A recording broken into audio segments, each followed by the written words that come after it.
Eccoci in sala stampa del Portogruaro Calcio insieme al mister Andrea De Cecco. Insomma, oggi il Portogruaro ha preso una gran paura, insomma ci avete fatto un po' soffrire, l'abbiamo vista brutta noi tifosi sugli spalti, insomma eravamo sotto 1-0 a oltre metà secondo tempo, però alla fine è venuta fuori la qualità del Portogruaro, è una vittoria sofferta ma bellissima. Sì, sono d'accordo, è stata una vittoria molto sofferta. È chiaro che quando vinci partite del genere vuol dire che il gruppo c'è, la squadra c'è, il carattere c'è, ed era quello che mi ero appunto prefissato di dire alla squadra, che oggi avrebbe vinto il gruppo, la squadra, perché sapevo che era una partita difficile.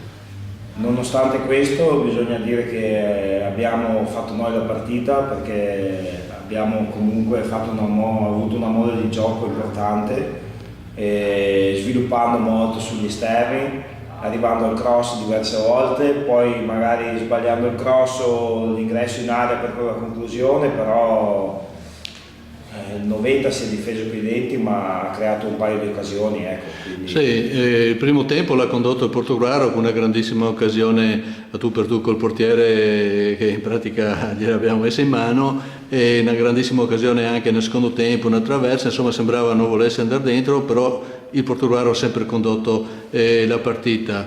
Lei ha preparato molto bene questa gara, conoscendo bene l'avversario. Io mi aspettavo, ma mi sembra di non aver visto il raddoppio fin dal primo tempo su Ferrarese, che Alberto Ferrarese, il capitano, è l'uomo più pericoloso avversario, però mi sembra che non ci sia stato il raddoppio almeno al primo tempo. Poi sì. Devo essere sincero, avevo chiesto il raddoppio, ma anche il primo tempo diciamo che avevamo preparato la partita su una disposizione un po' diversa, non degli avanti che sapevamo giocavano così, ma soprattutto della difesa, e quindi in corso abbiamo cambiato, dal primo istante abbiamo cambiato, ci siamo un po' adattati.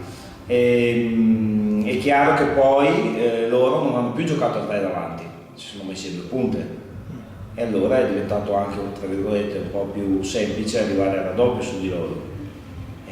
Ciò nonostante sì, avevo chiesto dei raddoppi su Ferrarese perché sapevo la qualità che aveva sia lui che Cima, e quindi massimo rispetto all'avversario e sacrificio avevo chiesto da parte dei giocatori. L'arma vincente del Portogruaro ancora una volta è stata la rosa, perché insomma abbiamo un ventaglio di possibilità, e lei ha fatto parecchie sostituzioni nel secondo tempo, abbiamo provate tutte. È stato tolto verso la fine il difensore Dodo per mettere l'attaccante Paván, insomma è stata costruita, diciamo, questa vittoria. Diciamo che l'ho provata perché inizialmente purtroppo diciamo che non ho fatto giocare Paván perché non stava al 100%, io avevo bisogno di gamba oggi perché sapevo che la partita era dura, questi venivano a giocarsela alla morte come ormai siamo abituati con tutte le squadre avversarie, e quindi ho rinunciato a Paván inizialmente, e poi anche aver messo Mioli insieme a Della Bianca ha rotto un po' gli equilibri e loro hanno abbassato il baricentro, e in finale ho deciso appunto di inserire Paván, che è entrato mi pare al posto di Tobia Fuscello.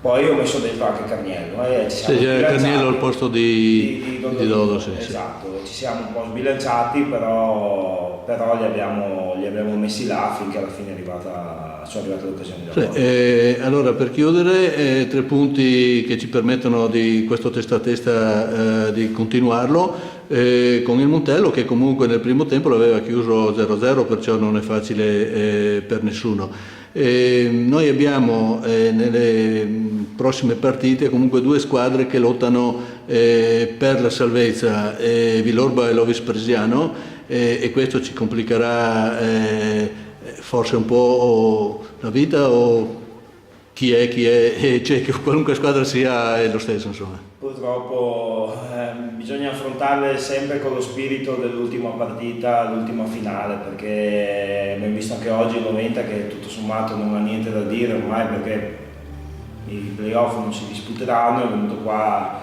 col coltello fra i denti, ha fatto la sua partita gagliarda e ovviamente c'è da aspettarsi che sia ancora più una battaglia contro le squadre che devono salvarsi ai playout, evitare i playout, è chiaro. Bene, chiudiamo qua, grazie mister.